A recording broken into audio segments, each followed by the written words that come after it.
सुबह के वक्त हाईवे जितने अच्छे लगते हैं, रात में उतने ही खतरनाक हो जाते हैं।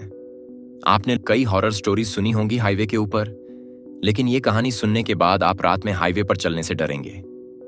रोहित रात को काम से अपने घर लौट रहा था। उसने रात में कुछ खाया नहीं था, तो इसलिए उसे भूख लगने लगी।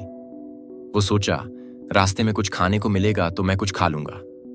इसी आस में वो अंधेरी रात में अपनी कार से हाईवे पर चल रहा था। रास्ते में उसे कुछ नहीं दिख रहा था।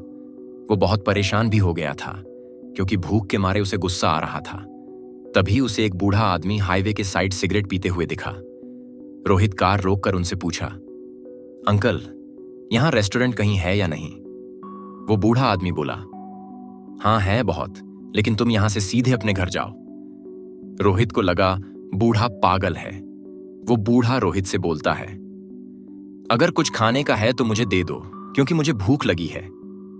रोहित बोला, मेरे पास कुछ खाने को होता तो क्या मैं रेस्टोरेंट का पता पूछता? लेकिन रोहित को याद आया कि उसकी कार में एक चिप्स का पैकेट रखा है।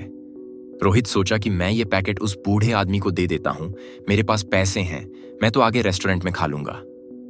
ये सोचकर रोहित ने भूख के बावजूद वह पैकेट उस बूढ़े आदमी को दे दिया। फिर रोहित आगे बढ़ गया।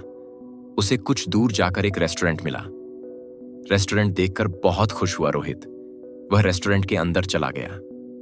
रेस्टोरेंट के बाहर कोई नहीं था, लेकिन अंदर बहुत भीड़ थी। रोहित सोचा, बाहर कोई नहीं, अंदर इतनी भीड़ कैसे? रोहित जाकर एक टेबल के पास बैठ गया, लेकिन उसके पास कोई ऑर्डर लेने नहीं आया। रोहित फिर वेटर को आवाज भी लगाता रहा, लेकिन कोई सुन नहीं रहा था। रोहित देखता है रेस्टोरेंट में अचानक से खून हर जगह से टपकने लग जाता है, और जितने भी लोग थे वो मुंह खोले हुए थे, जैसे वो खून उनके अंदर जा रहा हो। ये देखकर रोहित बहुत ज्यादा डर जाता है। वह भागने की कोशिश करता है, लेकिन उसकी बॉडी पूरी तरह से फ्रीज हो जाती है। वह देखता है कि सब लोग रोहित को देख रहे हैं, और जितने भी लोग हैं वो रोहित को देखकर अपना सिर जोर से हिला रहे थे। रोहित की हालत एकदम खराब हो जाती है, और कई लोग रेस्टोरेंट के सीलिंग पर चिपके हुए थे। तभी एक बहुत लंबी औरत, जो दिखने में बहुत ज्यादा डरावनी थी, वो रोहित की तरफ बढ़ी, और वो अपने लंबे हाथों से जैसे ही रोहित की गर्दन पकड़ने वाली थी, अचानक से वो बहुत भयावह आवाज में चिल्लाने लगती है, और उसके साथ सब चिल्लाने लगते हैं। रोहित बेहोश हो जाता है, लेकिन जब कुछ देर बाद रोहित को होश आता है, तो रोहित देखता है कि जिसे रोहित ने चिप्स दिया था, वही बूढ़ा आदमी रेस्टोरेंट में घुस आया है।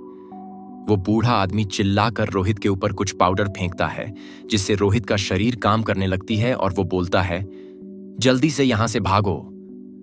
रोहित फौरन उठता है, अपनी कार में जाकर बैठ जाता है और वहां से भाग जाता है। लेकिन इतना कुछ होने के बावजूद रोहित के चेहरे पर एक खतरनाक मुस्कान रहती है। और जब हम रेस्टोरेंट में देखते हैं तो वहां रोहित की लाश पड़ी थी, जो दिखने में बहुत बूढ़ी हो गई थी। आप लोगों को क्या लगता है, रोहित क्यों मुस्कुरा रहा था? और जो रेस्टोरेंट में लाश थी, वो क्या रोहित की थी या वो कोई और था? कमेंट में बताएं, आप क्या सोचते हैं इस बारे में।